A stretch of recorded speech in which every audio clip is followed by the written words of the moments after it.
In this video, I'm going to teach you how to set time in Decathlon watch W500. So if you want to get a Decathlon watch, first you need to head over to their page and then locate for this particular watch and then buy it. So here is the support article of its first use. So let's head over and see how to set the time. So to do this, you just need to press the time screen and then press the A button. Press the B button repeatedly to reach the setting mode, then confirm by pressing the A button. Need to press the B button again to reach the time mode and confirm with the A button.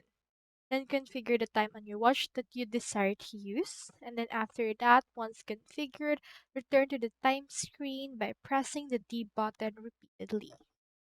So that's all there is today. And if you have any questions, just comment them down below and we will try our best to answer them back. Thank you so much for watching.